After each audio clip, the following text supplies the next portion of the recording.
Other news now, a new Secret Service scandal has emerged from the president's trip overseas. 3 Secret Service agents are on administrative leave after apparently being caught drinking prior to the president's arrival. Brianne Carter has more. 3 Secret Service agents now back here in the U.S. after being sent home early from a trip overseas for alleged excessive drinking. ABC News reports the 3 were members of the counter-assault team in Amsterdam ahead of President Obama's trip earlier this week. Now, one of the agents was allegedly so intoxicated he was found passed out in a hotel hallway. The other 2 reportedly didn't intervene. Secret Service personnel on official trips are prohibited from drinking alcohol 10 hours prior to duty. The Secret Service was reportedly alerted to the situation by the U.S. Embassy. All of this comes nearly 2 years after the prostitution scandal in Colombia, where more than a dozen agents and officers were accused of drinking and bringing women back to the hotel. In this latest incident, the president's security was said to be never compromised in any of this. The investigation into this most recent incident is ongoing. Brianne Carter, News Channel 8. Joining me now live with more is Senior Associate at Tully Rinckey Counselors at Law, Matthew Estes. First, there was the prostitution scandal in Colombia back in 2012, and now this. Now, I know your firm represents employees from all walks of life and in federal government, but it seems, are there generational issues going on here with the Secret Service and other agencies? Old school agents and other government employees would say this kind of thing didn't happen 20 years ago. Do you notice that kind of stuff? I don't know if we've necessarily seen anything generational. I think with the advent of social media and 24-hour news, I think these stories maybe get the headlines a little bit more. There's a little bit more scrutiny. There's no way to know. I mean, I imagine things like this may have occurred in the past and just went unreported or were swept under the rug, so to speak. Right. But certainly recently we have seen an increase in these types of incidents occurring overseas, and we know the 2012 incident being a great example of that. Now, are you seeing different legal cases now compared to a decade ago? Discrimination always stays about the same because your company handles a lot of discrimination cases.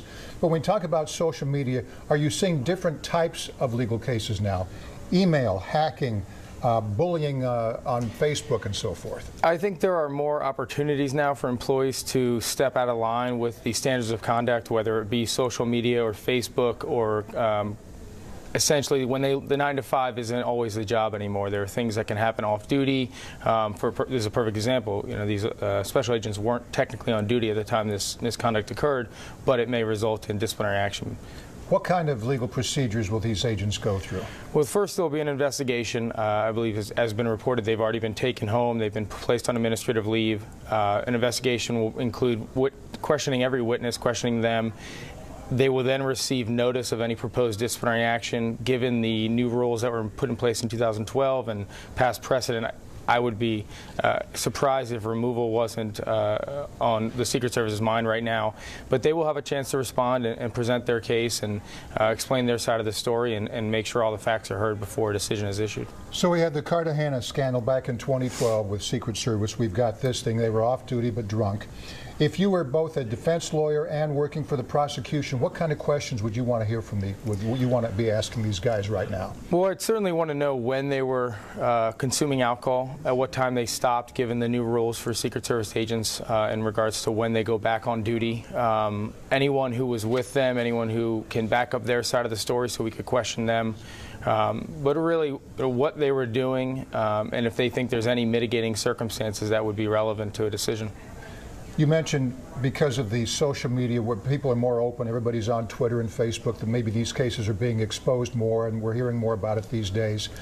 Do you find that case with other federal employees across the sector? I mentioned discrimination because Tully Rinckey does a lot of work with that. Are you just getting more, is there more legal work these days because of there's so many people out there communicating, things are not swept under the rug? I don't know if there's necessarily an increase in cases, maybe more different types of cases that we see in terms of, you know, those types of instances with Facebook, with social media, with after hours texting, things like that. But I wouldn't say that there's been an increase in misconduct or even reported misconduct recently. Attorney Matthew Estes with Tully Rinckey, good to have your insight this afternoon live on News Channel 8. Thank you.